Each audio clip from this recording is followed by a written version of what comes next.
every winter they're all covered up with snow, and then they come out and they're yellow and this. And even to this day, there's yellow patches all over. I just don't want to maintain a lawn. There's only one water out front, spigot, and it's in the front. So all along there, I would have to either sprinklers, which I can't afford, or start moving water around and stuff. I just want to ensure that instead of just putting the DG on top of the weeds, that you're going to take out 2 to 3 inches of the existing material, so that Correct. when you're done, you have 2 to 3 inches of DG that's level with the top of the curb, and then that will maintain a better slope from your house. Yes. Okay, I just want to ensure, so it's not just at the curb line, but you're going back underneath the fence and towards the house. Yes, I've had somebody look at it and they were talking about taking the fence down and scraping Yeah, it somehow. okay. and stuff. That's what I care about. Thank you. Well, I don't get a chance to talk out in public right Oh, no, now, no, so- that was my question. You can talk all you want. Are there any other questions of Mr. Huff? Mr. Huff, that juniper that's on the side there, do you have any intentions of pruning that up or removing it at some point in time? That is already, I've already pruned that. That looks like I thought they were trees, but somebody told me those were bushes. And I've trimmed them out around it. It doesn't look like that. It's got beautiful purple flowers and stuff on it, and those deer love to jump that fence and eat them. But I trimmed it all the way down to the almost to the roof line there, and thinned it out so you can see down in there. So it's not a juniper? No, I think somebody told me it was a lilac, two lilacs. Oh, okay, okay. But no, those will stay there. Otherwise, I'll have no trees or nothing. Yeah. Any other questions? Is there any public comment on this item? Hearing none, I will entertain a motion. I'll make a motion. I move to approve HRC-19-085 based on the findings that the request is consistent with the design guidelines for the Historic District and the Secretary of Interior Standards as noted in the staff report. I have a motion. Do I have a second? I'll second it. Any questions on the motion? All in favor? Aye. Opposed? Motion carries unanimously. Thank you very much, Mr. Huff. Thank you, guys. Next item is E2, HRC-19-077, for possible action, discussion and possible action regarding the installation of pavers, benches, and picnic tables in front of the Children's Museum of Northern Nevada on property zoned public community and located at 813 North Carson Street, APN 002-164-01. Hope. Thank you, Mr. Chair. This is a request, as the chair said, to install the pavers, benches, picnic tables in front of the Children's Museum. The subject property was formerly the Carson City Civic Auditorium. It was constructed in 1939 and in 1966 became the city's administrative center. It is an example of Romanesque revival design. The HRC previously reviewed fencing and play equipment in front of the building. But SHPO had jurisdiction over this building because there's a covenant on the building, and SHPO will not allow the fencing. Since SHPO will not allow the fencing, the Children's Museum Board does not want to have play equipment without the fencing. So that's the new proposal that's before you today. The Design Standards 5.25 provide guidelines for landscape elements. I outlined those on the last item, so I won't review those again. The subject property does not have historic landscape features as identified in 5.25, so it doesn't have the stepping stones and so on. The defining features here is really, to me, the stairway to that door and that facade that we're staring at right now. So staff finds that the proposed modifications will be consistent with the guidelines. Having said that, I will show you the cut sheets. You had the site plan was in your packet. This is the cobblestone or the pavers that they're proposing to utilize. They're a tan color San Francisco cobblestone.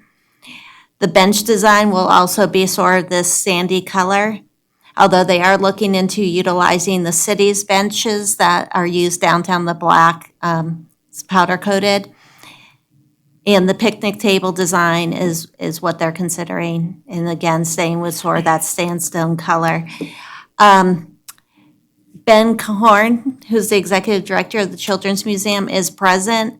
Again, I think the proposal is fine, and it's not going to alter the building or any of the historic characteristics of the building or the setting of the building vis-à-vis the walkway in the street, and staff is recommending approval.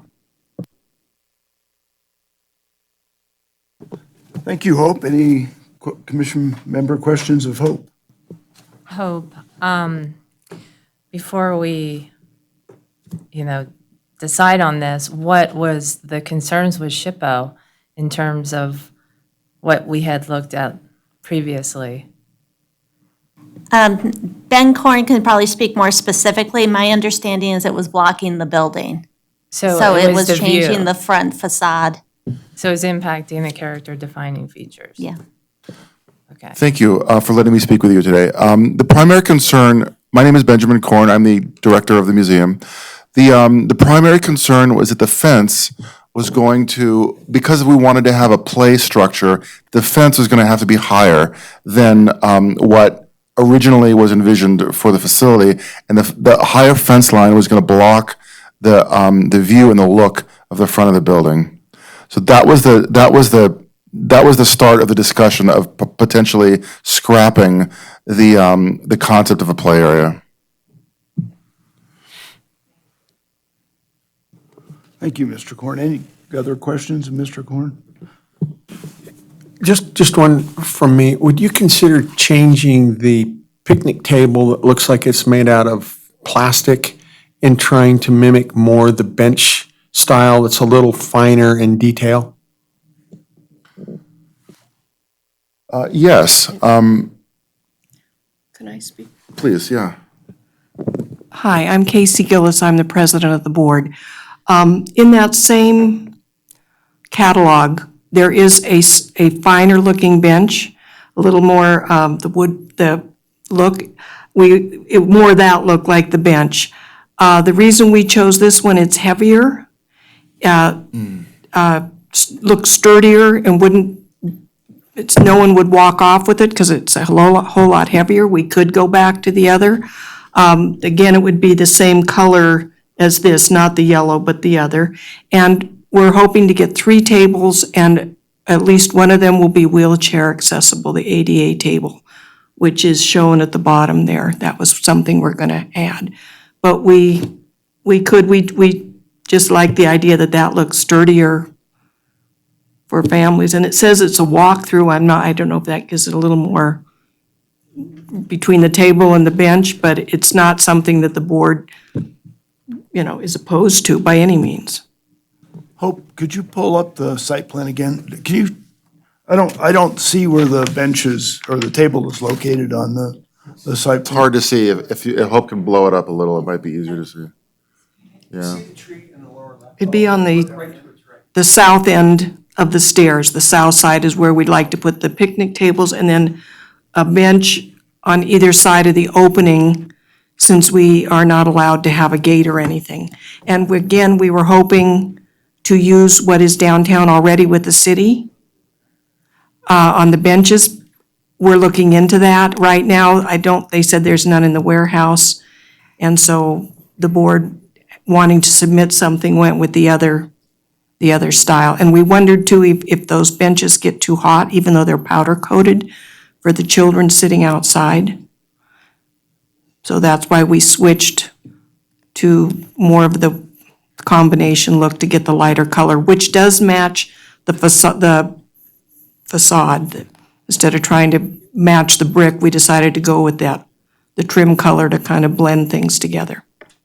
I will point out the site plan is in your packet. It's labeled as page A1, and the benches are shown on the site plan right here where I'm putting the cursor, and here, and the picnic table is shown here on the site plan. And That's not what we but I think Casey and the board are considering a different configuration.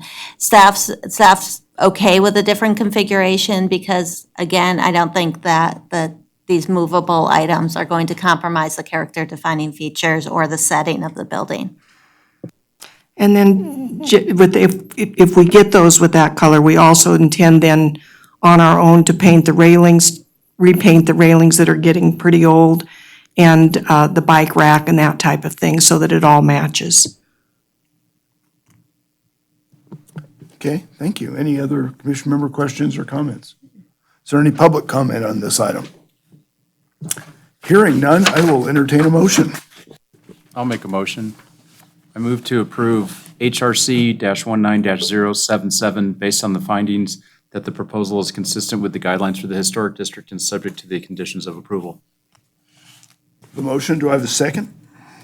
I'll second. Motion and a second, any questions?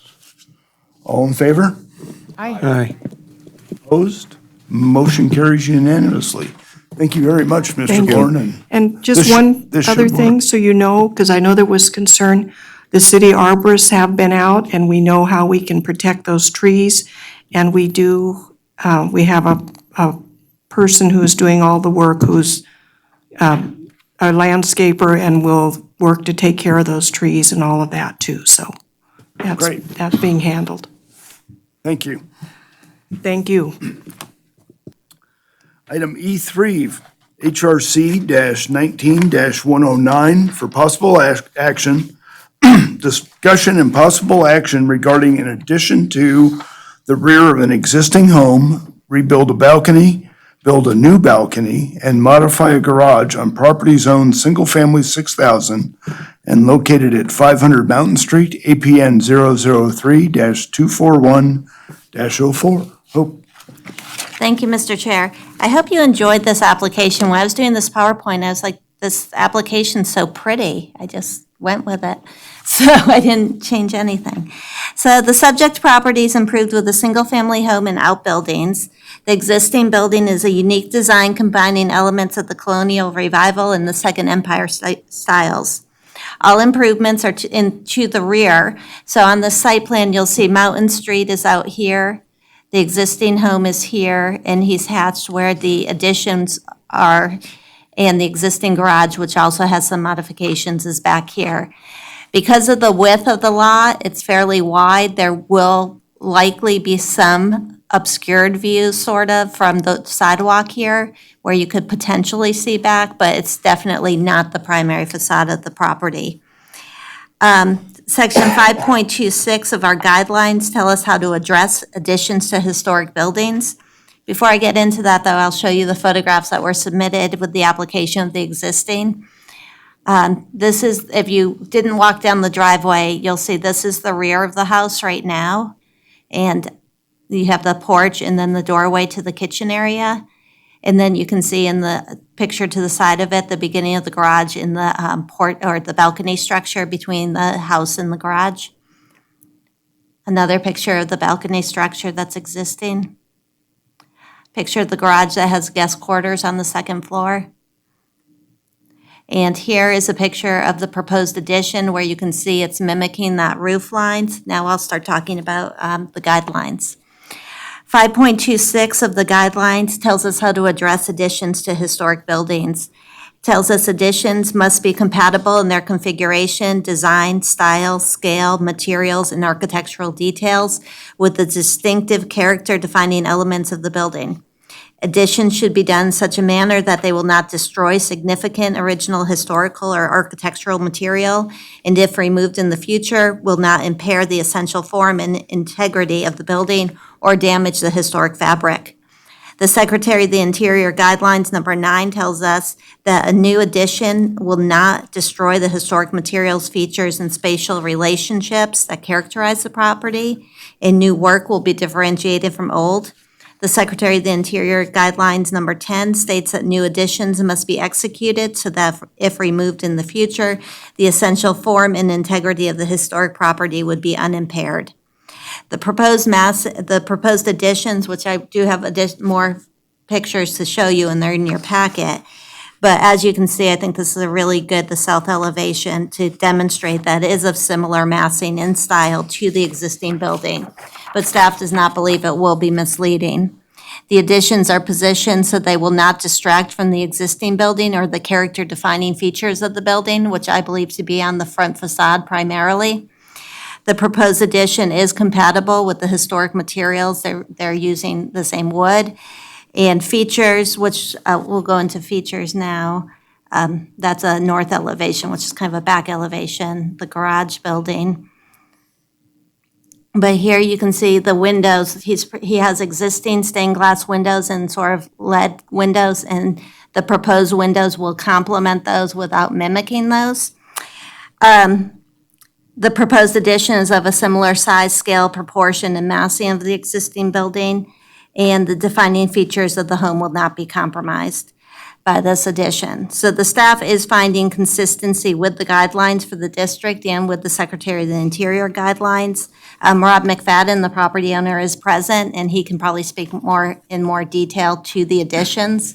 But because it is in the rear, because it is mimicking to a large extent the massing of the existing building, I was able to go there and see it in the backyard. I hope you are too, so that you can see the visibility is pretty limited. And so staff is recommending approval of this project. Thank you. Thank you, Hope. Any questions of Hope? Mr. McFadden, do you want to come up and answer any questions or add to Hope's presentation? Rob McFadden for the record. I don't have any further comments, but I'd love to answer any questions. Any questions of Rob?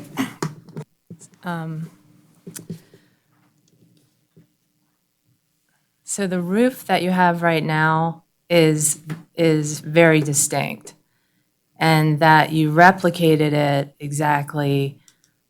I would have rather seen a simple gable because your additions back there are just gable roofs, so that we know that this roof is actually the original. And then you have a simpler roof on the addition. Is that something that you considered?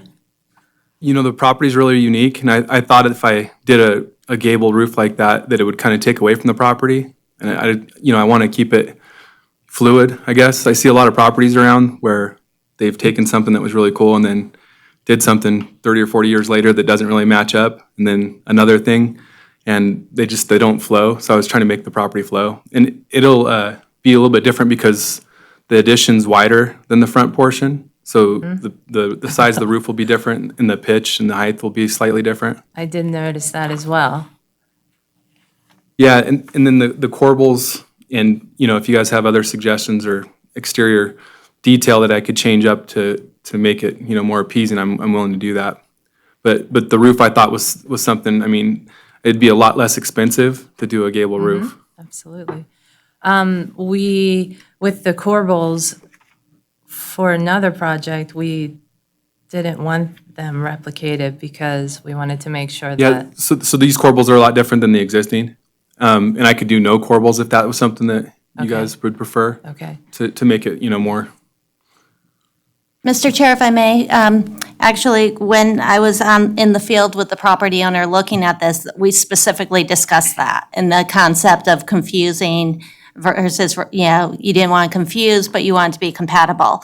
And we specifically discussed making the corbels on the addition different than the original, compatible but different, so that it would sort of proclaim, if you will, that this was different. And it was my opinion that the roof could match. I thought that created the compatibility with the distinction using a different corbel. And then also the area that's viewable from the street won't be a covered patio like everything else is, or covered porch. So one other comment. I see that you're picking up the line from the porch, but the porch is very distinct and unique. And I'm wondering if you could maybe set that building back slightly so we're not seeing a hard plane where we see an open area now. I know you have such limited square footage, so I appreciate what you're doing, but I think the view from the street is going to be altered now because you're going to go to what's projecting forward rather than, the historic portion of the house and the porches. I could change exterior detail, but if I was to recess the dimensions, it wouldn't be it wouldn't pretty much meet the goals that I have to do this addition. And in going through the process, it was my understanding that the square footage wasn't really something that I should be limited by with the setbacks of the property. So I'd really not like to move the lines of the addition back at all. And I'm pretty sure that the area that I'm doing an addition on is something that was an addition already. So it's not something that was like part of the original historic, home that was built in 1914. No, but the addition, you have many additions back there, but they don't push out to the edge of the porch, which is your line here that you've grabbed. And so when we're walking down Mountain Street, you're going to see that. That's the first thing you see instead of the historic porch, Depends on which way you're walking. the way I walk. And having lived there since 1991, almost everybody that comes to the house walks to the front, stands there, takes pictures, and then leaves. They don't really pay attention to the side. So I think that's primary. The facade of the front is pretty much what everybody comes to look at. And I didn't want them, I didn't want them to walk around the side and see, something that just didn't belong to the property. And I think, if I was to do a gable roof, that's what you would see. And once again, if I had to move the line of the wall back in, there's not enough room to do the kitchen and the bedroom that I need, that I don't have now. You might be able to soften that a little with a tree or something kind of in that corner where the stairs are, and just to break up that view. I'm totally willing to do that, any landscaping feature. My comment, I really appreciate your comment, because what happened at the Posey Bender house, you go from a Victorian living room area with a 12-foot ceiling into where they had a pool table in there with a 7-foot lid. So it's got that complete flat roof, kitty corner to you with that garage, and it totally takes away, but it is by the rear. But I think with the bump out that you're doing here and mimicking to some degree the original house, it's going to cover the modern garage and everything that's back there. And I think it's a great project. I think it'll be a great addition to the house and to the neighborhood. Thank you. So I had just one question. I'm a little confused on where it's going to fit on the lot. You're not taking down any of the other additions? The additions that are there are going to stay? And then, So so the little, the existing roof line yeah. is pretty much can be replaced, but nothing else will be taken down. So that's pretty much finished attic space. So I'm going to lift the roof line so it's livable space. So that is the area of the addition. You're going to change those two little those two little additions? Pretty much where you can see the dog standing back to the steps of the enclosed porch. That's the area of the addition. Okay, so that will not be there anymore, and we'll see a two-story Correct. mansard roof. And then, and connecting that mansard roof to the other, it'll go the same direction as the front of the house then? And then there'll be like a gable or something connecting those two, as the standard gable that we have here? Yes. And are you going to be getting rid of the gable? I mean, to the dormer No. no, so that part will stay the same? Yeah. And just that little, You're talking about the little bathroom with the shed roof? I didn't know it was a bathroom, but yeah. Yeah, that'll stay the same. Okay. It's a great dog, by the way. Loves following us down the fence line every morning. I understand what Michelle's talking about. Michelle, I think the benefit of him pushing out, I think great sensitivity was shown to what he's trying to do with this. And the one thing I've liked the garage in the back, almost like the carriage house feel, but it's so different than the front. And what he's doing with this pushing out a little bit, he's going to disguise that a little bit more. And I think there's enough difference in what he's doing at the structure slightly that we're going to be able to differentiate from the old from the new. We're going to use a different type of corbel. But I think there was some thought and sensitivity. And what I appreciate is, for once, I think somebody's not coming here and says, look, my budget says it's got to be this. And we have to say, we don't care about your money. So I think Mr. McFadden is actually, he came here at this pool, 2 years ago? About. And I like the way he's taking care of this property. I like it, and I can approve it. Thank you. I think your dad would be proud. Thank you. Especially since you're keeping his office. So I just have one more question. We don't have an elevation for the east-facing side of that building, the new building. we have the elevations for the south So, and the west and the north. But we don't really have the, yeah, that Where- aerial where- view is probably going to be where it the bumps out. Is there any window or anything on that? You see where it connects? yeah, with the- so there'll be a door. I'm not sure if it's in one of these floor plans, but there'll be a door that comes out onto the existing enclosed patio. And then there won't be any other windows, I don't believe, facing that way. So all the corporal detail and window, most of the windows are on the west side of this building, so they're not going to be seen from the street, is what Yeah, I'm, yeah, I believe the west and then the south facing. Yeah. Or where the windows are going to be. The floor plan's not in there?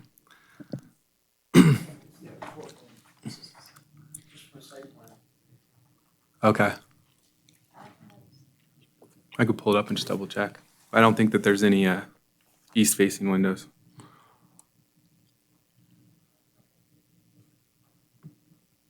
Could you identify where you want to put the stained glass windows? So downstairs, in the existing home, there's stained glass on the upper pane, and, you know, on the lower pane, it's clear glass. So I was gonna try to do the same. I found some Anderson windows they make that are stained glass that looks kind of like in the same era. So that was kind of what my thought was. And then upstairs, I have on the top pane, it's like you know, small panes that have wood slats separating the panes. And I don't see anything like that out in the market, so I was going to try to do like leaded glass, or, you know, there's different windows that are kind of similar to that, but not exactly the same. I think all the windows are on the south and the west elevation, so not on the front. So not on the east facing, so when you look at the front of the house, you wouldn't see those windows particularly. That projecting form that's going to stand out now, will that have any? Okay. I really like Mike's idea about putting some vegetation there, because that, I mean, we're kind of getting into creating a false sense of historical development. So I want to make sure that we know for sure that this is an addition and not part of the original house. So opening up the floor plan, there was two different places that they suggested putting the sink, the architect.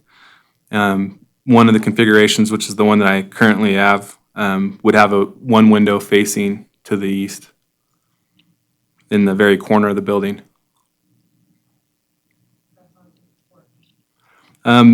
It overlaps, it looks like a couple feet past the steps, if we go back to those pictures of that portion. Yeah, the addition will go out a couple feet past those steps, and the window would pretty much start at the first step and go to the corner of the house. But there will be that little division where the shed dormer is that will separate the front of the house from the new addition.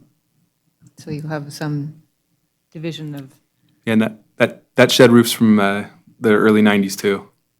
yeah, but I mean, it separates it, this new addition from the older house.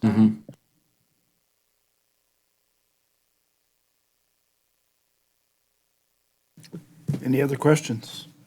Any public comment on this item? Hearing none, I'll entertain a motion. I'll make a motion. I move to recommend HRC-19-109 as presented based on the compliance with the design guidelines for the historic district and subject to the conditions of approval. A motion, do I have a second? Or, I second the motion. I have a comment. I would like to go back to that landscaping and the placement of that tree, if you don't mind. But what I'd like to do is have you amend your motion to talk about the landscaping and a tree that can be done administratively. You know, it doesn't have to come back here for that. It's something I think that can be done to the satisfaction of the chairman. Should we are you talking about adding a condition that says that maybe prior to final inspection, the chair of the HRC shall determine if additional landscaping is necessary to further define the addition or further avoid confusion that the addition is part of the original? Yeah, yeah.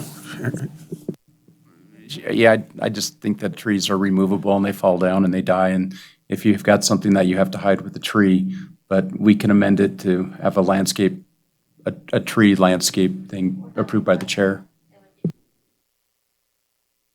It can be approved by the chair.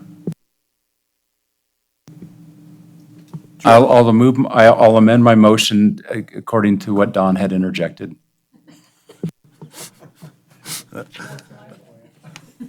For the benefit of the record, I believe the additional condition will state that prior to final inspection, the chair will observe the construction and make a determination as to whether or not additional landscaping is necessary to achieve the guidelines.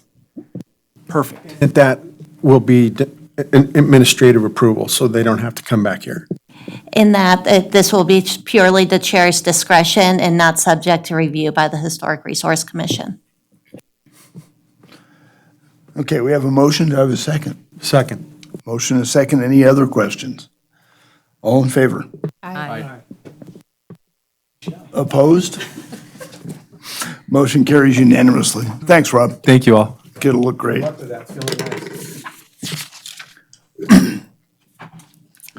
Next item is E4, HRC-19-107 for possible action, discussion and possible action regarding the relocation of a metal shed, construction of a brick wall, construction of a garbage enclosure, and ground cover on property zone single-family 6,000 located at 602 West Spear Street, APN 003-243-04. Hope. Thank you, Mr. Chair. The subject property is thought to have been improved in 1875. Oh, hold on, do we have a disclosure? It's my project, so I'll sit in the audience. Or is, if it's, my wife is presenting, do I just may I sit up here and remain silent? And if there is a question, to move to the audience, or is it better to move to the audience? I think it's just easier because it's your property that a recusal would be appropriate. Sorry, that was Ben Johnson, Deputy District Attorney, for the record. So for the benefit of the record, has Jed Block recused himself? And he advised he has, and he's gone into the audience. The subject property is thought to have been improved in 1875. The house is a two-story frame house with a front gable roof and cornice returns. The principal decorative feature is a one-story front porch. The subject property is on a corner lot. Existing gates, which are on the site plan here, let me find them. Here is one of the gates, and the other gate is right back here, I believe. Existing gates create a private space behind the home along the western property line and along the northern property line.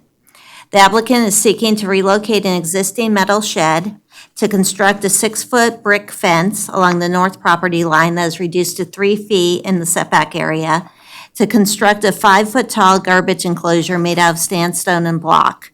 The Secretary of the Interior Standards advised that the historic character of a property will be retained and preserved. The removal of distinctive materials or alteration of features, spaces, and spatial relationships that characterize the property will be avoided. The existing shed, which there's a photograph of the shed, it's on the right side on the screen. The existing shed is currently shielded from public view. So staff does not believe its relocation will continue to be shielded from public view. Therefore, staff finds it will not result in the removal of any distinctive materials, alteration of features, spaces, spatial relationships that characterize the property. In terms of considering the fencing, Section 5.24 of the design guidelines advise us how to treat fences in the district. The guidelines advise the fences must not be constructed in a manner which would adversely affect the primary view of any building. A fence design should enhance the overall visual presentation of a building and be made of materials traditionally associated with fences located within the district, and under limited circumstances, masonry fencing is permitted. The proposed fencing is along the northern property line. The fencing will be consistent with the wall that's been constructed along the western property line, as well as the brick pavers that are in the driveway. The fencing will not obscure any views of the building, and due to its location, the fencing will not be perceived as a character-defining feature. Therefore, the staff finds the proposed brick wall will be consistent with the design guidelines. Section 5.18 advises us how to treat masonry elements in the district. And I have a picture up of an example of a garbage enclosure that would be similar to what the applicant's considering. The guidelines advise that masonry is a powerful image and careful consideration needs to be given to all designs which incorporate masonry elements. Sandstone and brick have been utilized on the subject property as accent pieces. A sandstone bench is located on the corner of the property and sandstone planters have been installed along the property. A brick wall is located on the western property line. Recognizing that these materials can provide a powerful visual image, staff finds the use of the materials on site have not compromised the character of the building. Similarly, staff does not find the addition of the 5-foot-tall garbage enclosure along the north property line will compromise the character-defining features of this property. So with that, staff is recommending approval based on compliance with the design guidelines. Susie Block, the property owner, is present. If you have questions for me, I'm happy to answer those. Any questions of Hope? Any questions of Susie? I just want to say you knocked it out of the park this time, Jed. Good job. No questions, no comments? Any public comment on this item? Hearing none, I'll entertain a motion. I'd like to make a motion. First time for Jed. I move to approve HRC-19-017 as presented based on compliance with the design guidelines for the historic district and subject to the conditions of approval. Second. Motion and a second. Any questions on the motion? Did you get that second? Okay. Any questions on the motion? All in favor? Aye. Aye. Motion carries unanimously. Come on back up, Jeff. Good job, Susie. Yeah, good job.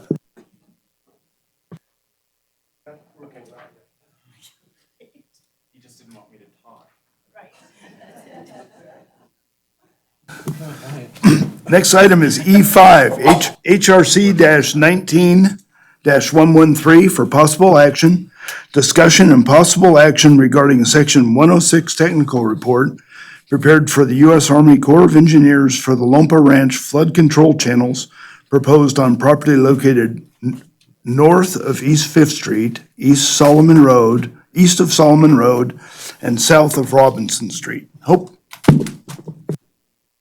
Whoops, thank you, Mr. Chair. As part of the development of the Lampa North specific plan, the applicant is required to construct various flood control channels on the property. In order to obtain the construction permit, the applicant is required to obtain approval from the Army Corps of Engineers.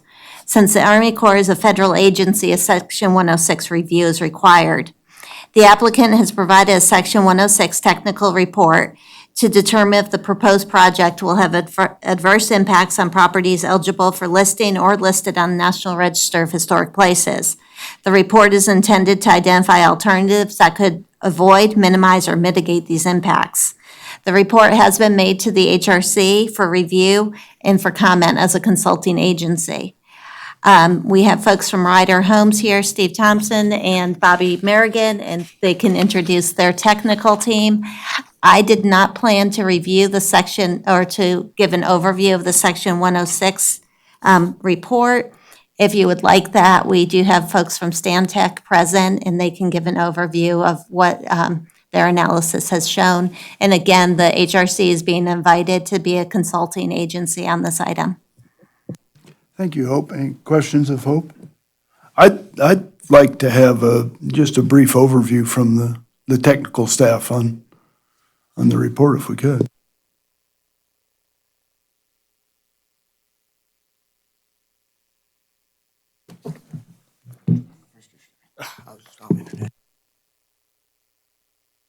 Oh, turn it off. For the record, Steve Morton, I'm a project manager with Stantec. I'm working with Ryder Homes on the Army Corps permit portion of it. Dan Herrick here, he's our architectural historian, so he was heavily involved in the report and the ultimate treatment plan. So, Hi, everyone. Dan Herrick from Stantec.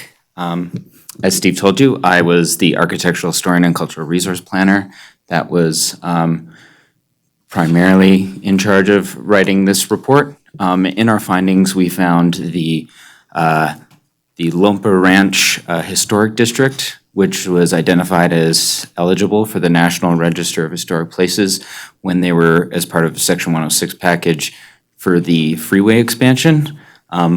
However, that the documentation about the ranch complex and the historic district never seemed to have kind of made it through the final stages.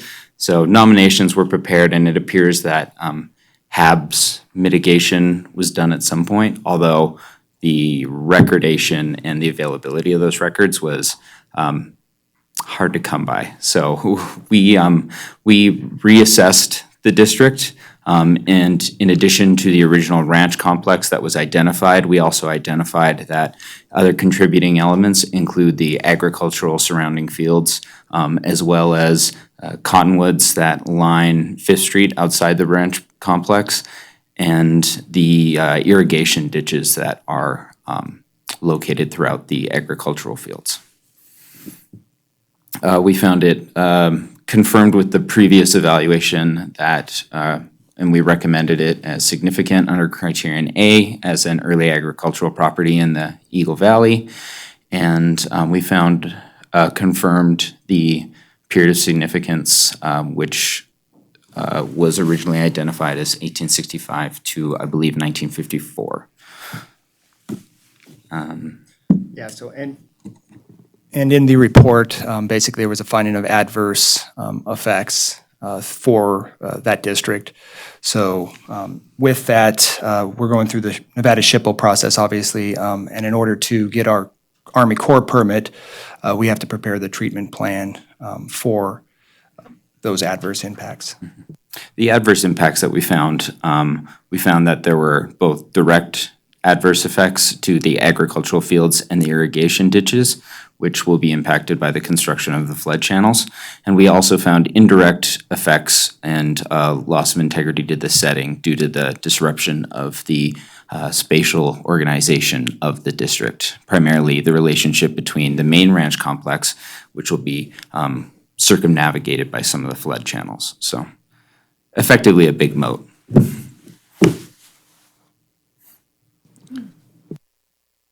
So I had a couple questions on the size of the moat. What is driving that design element? Because the ditch or the channel along Robinson on the north side of the property is only 10 feet wide, and this one is 26 feet wide and looks like the LA River, I think. So I'm not quite sure why that needs to be that huge going around the property. Yeah, so my understanding is what's driving that is FEMA requirements and floodplain issues. They have to convey the flood through there. So that's my understanding, is it's designed with a hydrology analysis, so that's where the design came from. And I think there's a Clomar out there, and basically that was what the channel design showed in order to get the Clomar. Well, they didn't they didn't include historic preservation and the historic property in their guidelines or in their design of this huge structure that's going to be a permanent out there. So I think that's something that I'm having a little trouble with.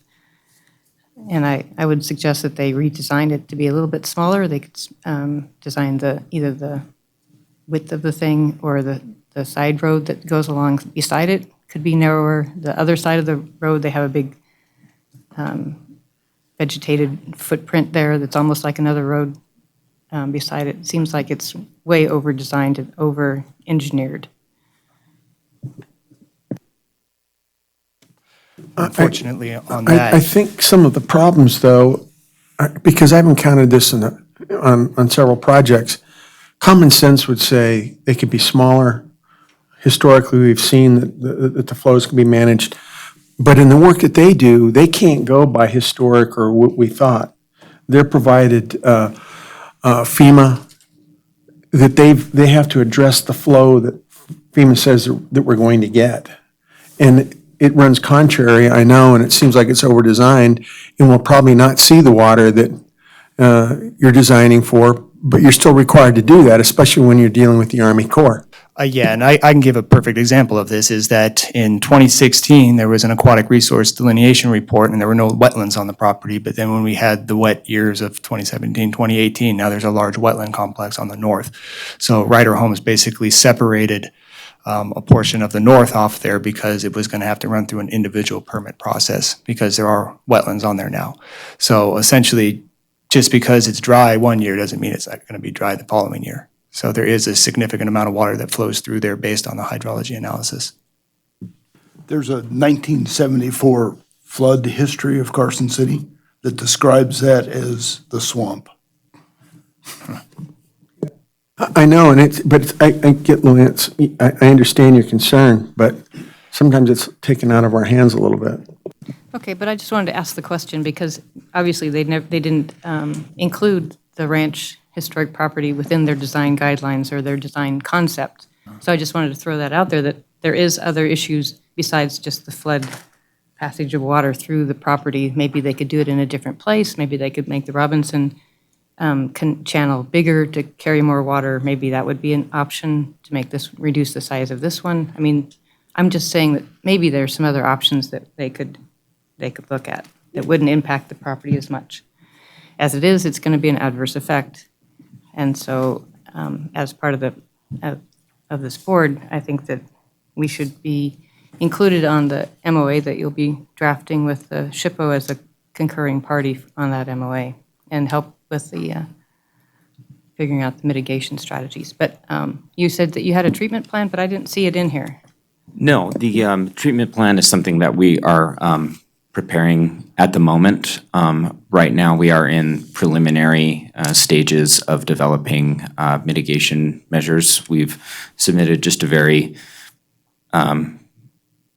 preliminary memorandum to the Army Corps for them to be able to start their various consultations. And I'm not entirely sure where those conversations stand with SHPO right at this moment, but I do know that we are looking at a series of mitigation measures.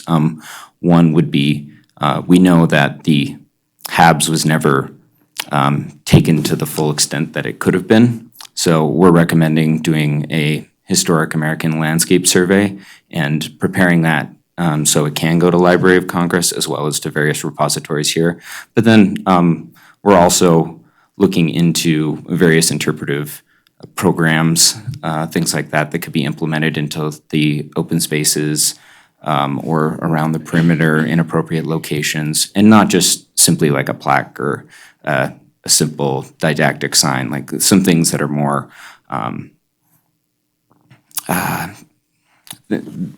we're playing with a bunch of different things, whether it's, and I don't want to, again, this is all preliminary, I don't want to put anything totally out there, but certainly other projects that I'm working on, we're doing a historic ranch property in Roseville, and we're looking at play equipment that evokes kind of the original ranching component. There's site furnishings that utilize that play on the architectural vocabulary or the materiality of the character defining features of the ranch. There's so many different fun and interesting solutions that people are doing in historic landscapes to Marshall Cottle Park in San Jose is another one. It's a historic property, and the various site furnishings and structures and things like that all sort of evoked that original period of significance and help lend to that sense of place and tell the story, which is also, of course, backed up by things that are more textual and didactic. Sean? Could I? Say, I like that. I like the interpretation, playing that up. I would also suggest maybe some kind of screening for the channels, especially the one that goes right beside the property, the farm buildings. I think we'd like to see that technical plan or the technical treatment plan. Because that's going to be really key to us.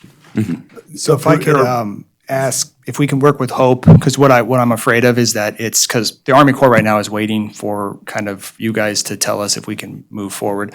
We've unfortunately been hanging in the Army Corps' permitting black hole since 2018, it feels like. So really the cultural thing right now is holding it up. We have no issue coming back and receiving comment and trying to get this treatment plan to exactly what you guys want.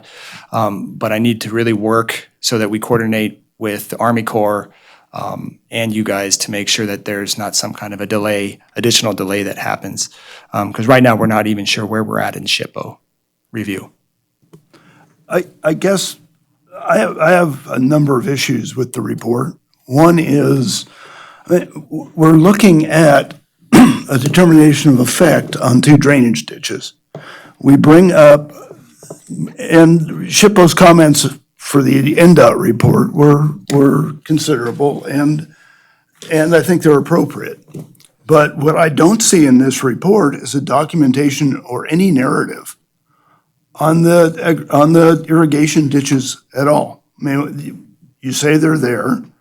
From what I've seen on aerials, that really is the swamp. If you look at the 54 aerial, the area to the west is where the agricultural fields were. There's no discussion of head gates. There's no discussion of ditch features or anything like that.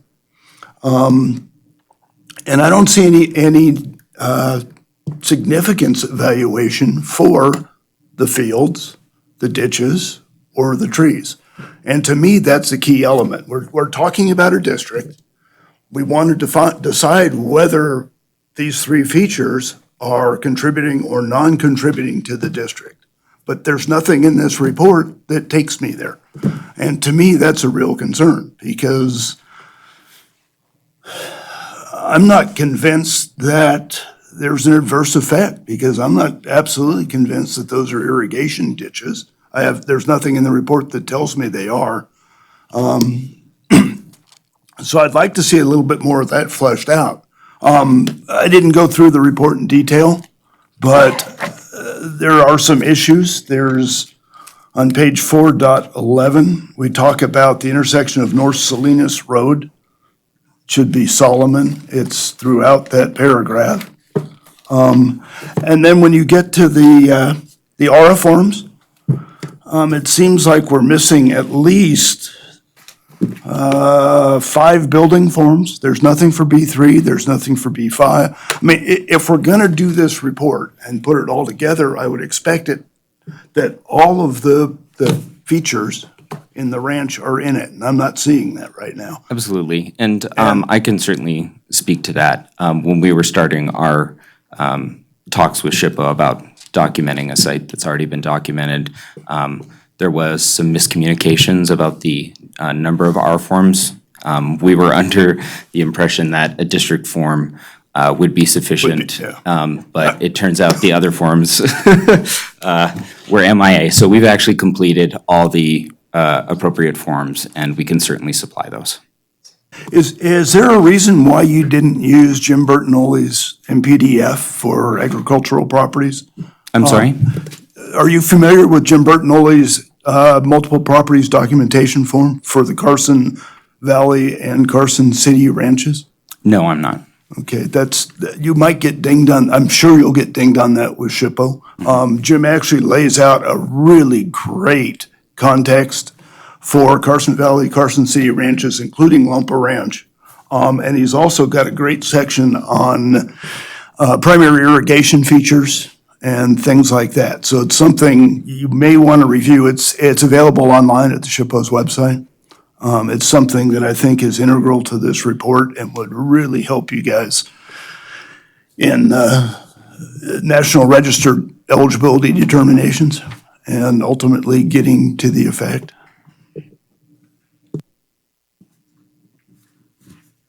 I think there would be an adverse effect even if the ditches are not considered contributing, just because of the huge Kings Canyon channel that's going right by the, Yeah, it would By be the ranch.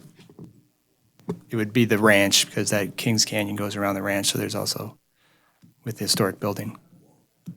Yeah, I think you could probably go that way, but I'd sure like to see a lot more documentation for those three new potentially contributing features. The cottonwood trees are really problematic because in mid-90s, that original row of cottonwoods went from the prison all the way down to King Street. And I think there's maybe 5 trees left. So it's the integrity of those trees and the landscape elements that row of trees provided is gone there. But Those trees have almost reached their, life, unfortunately. We see so many of those. If we get into the trees, we know that the inside of them are hollow, and then they become actually a safety hazard. one or the other, well, I'm going to assume you've gone through the RA forms and cleaned those up. I mean, I've got issue, there was a, Yes, the the- version here is it's a draft version that was circulated. Okay. Yes. so go ahead. Oh, no, it's just hard for me to give my approval to something that, I mean, it's, You're not being asked for approval. Okay. You're a consulting agency. And so what I've written down, and before I write down the comments I've heard, I want to kind of add to the context. This is before you because of these ditches, and the ditches are necessary for the floodwaters. What's not before you is in 2016, the city adopted the North Lampa Specific Plan, which essentially was the plan for specific development of the North Lampa Ranch, north of Fifth Street, to the east of Solomon, west of the freeway, and even east of the freeway. In the intervening time, the city has approved tentative maps on that property. I just don't want anyone to accidentally think we're looking at ditches to the exclusion of anything else. Because the ditches will indeed facilitate the other development that's been entitled. But I just want to make sure everybody recognizes that there are entitled projects on this and the ditches are necessary to address the floodwaters. Having said that, what I've heard from the commission so far, in terms of your comments and being a consulting agency, is you'd like them to review the size of the channels, perhaps they're over-designed and too large. Luann, you mentioned an MOA, we want to be a concurring party with SHPO and the MOA. What is an MOA, Memorandum of? Of Agreement, okay. To look into opportunities for screening of the channels we'd like to look at the technical treatment plan.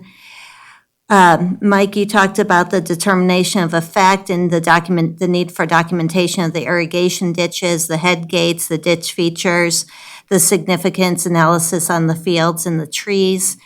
You questioned whether they really were irrigation ditches. There were some typographical issues that sounds like, because this was a draft document, have been corrected.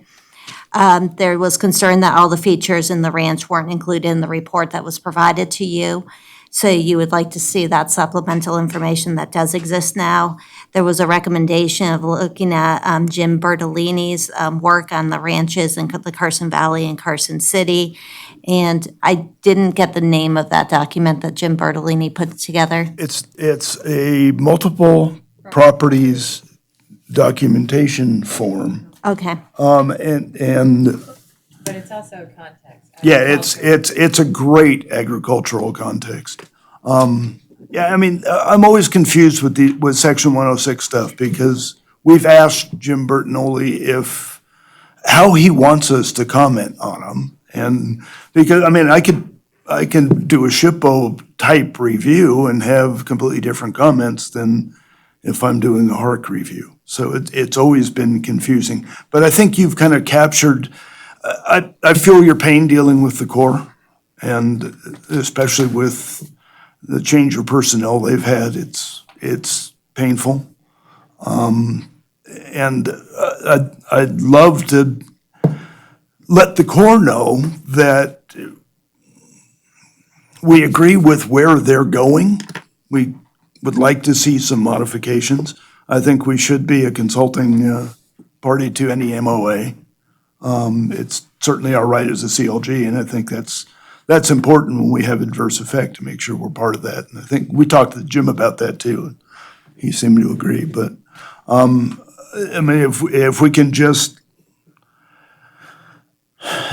leave it at that without a motion or anything. I'm happy to prepare a letter that advises that the Historic Resource Commission reviewed the draft document and as a consulting agency provides the following comments, and I can have the chair review my letter to ensure it captures the comments that we heard tonight, and we'll put that letter forward. And it will be up to SHPO whether or not they choose to allow us to be a concurring party or not. Yeah, I think we could force the Corps' hand on that and say, no, we're entitled to it, we want to be on it. It's the same as if it was a Native American concern. If we say yes, then it's a yes. Are there any other comments on the draft document?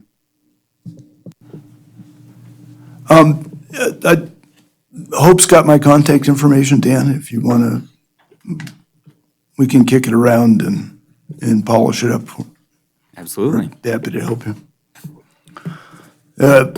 We given you the direction that hopefully you want. Any direction's great. That's my question. Isn't that, working in a consulting format, it's not if we approved, and we're making recommendations for them to consider, and then hopefully we're going to get follow-up. But we're not here to say yes or no really to anything.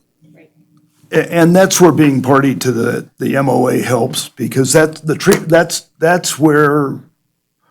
what we do on a monthly basis is look at treatment and figure out what's best. And I think that's where we probably could be most helpful for you guys too, because, if we could talk about it and we concur, then that's one less hurdle that. I just know from my own experience in the development, we get into these regulatory black holes and you just wonder like, what is going on? How do we get out of this? And I really feel their pain. Okay. Thank you, guys. Thank you. Good luck. Yeah, absolutely. Item F, staff reports. You want to report back? I'm sorry, is there any public comment on this? Gentlemen, would you like some of these reports back?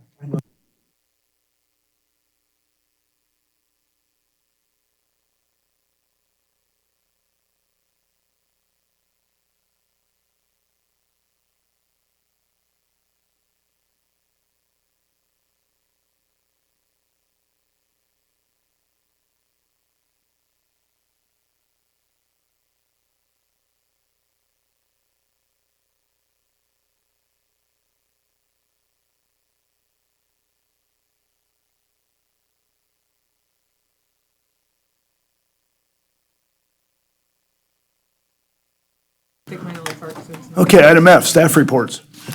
Okay, since the May meeting, there have been 7 administrative approvals, plus the administrative approval of the Curry House columns and landscaping.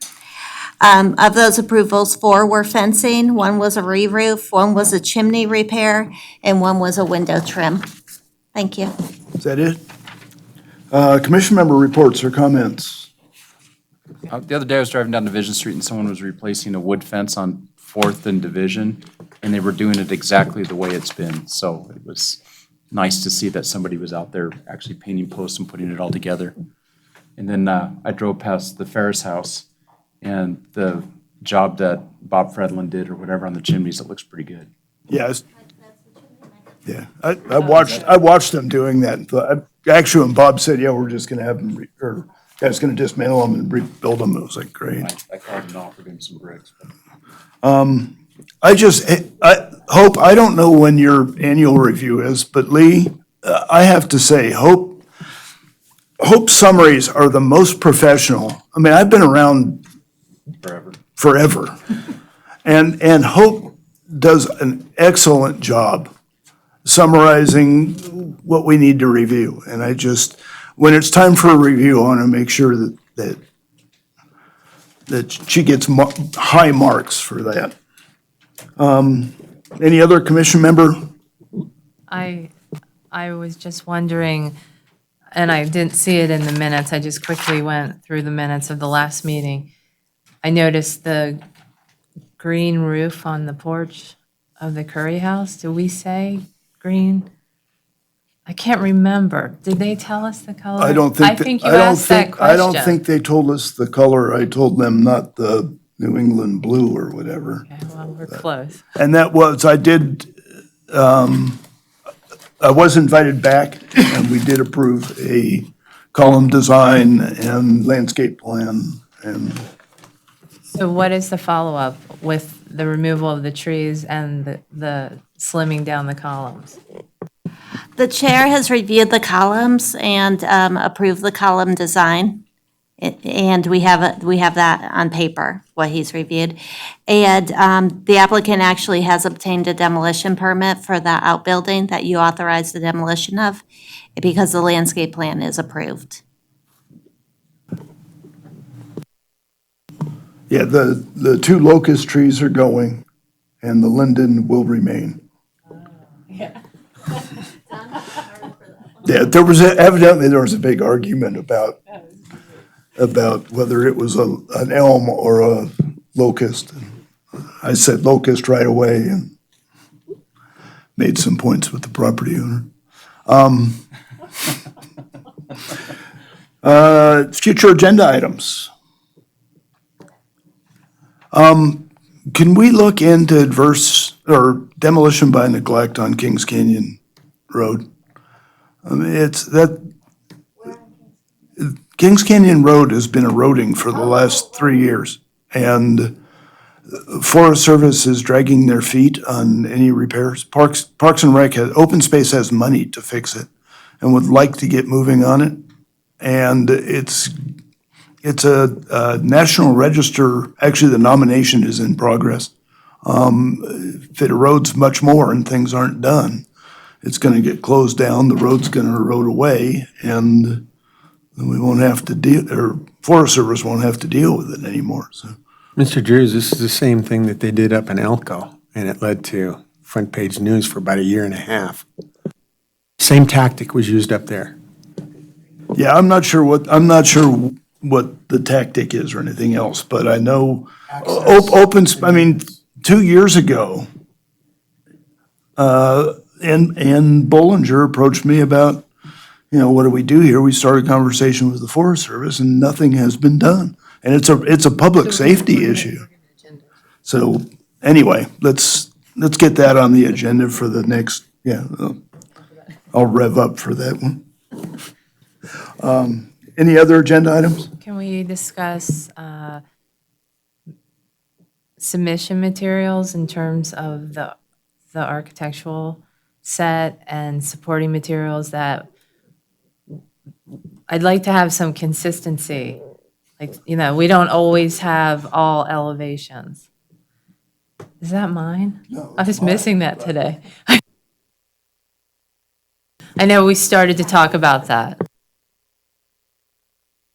Yeah, and if we could get those submissions digitally, I mean, we had one set of plans that was too small to read, and the other one was so big you needed a forklift to get it in the house. And if we had it digitally, we could zoom in and see what we need to see, and it might be helpful. If we had one set of good plans for the record and then digital for the commissioners, I think that would work. I was trying to read mine with my magnifying glass too, and then I went online and saw it bigger because I was doing the same thing. I was like, I can't see what this. I forgot about the online thing. That'll work. You could just direct us to that. Any other future agenda items? Public comment? Members of the public who wish to address the commission may approach the podium at this time. Is there any public comment? Hearing none, I'll move for I'll take a motion for adjournment. Motion made. Second? Second. All in favor? Aye. We're adjourned. Thank you.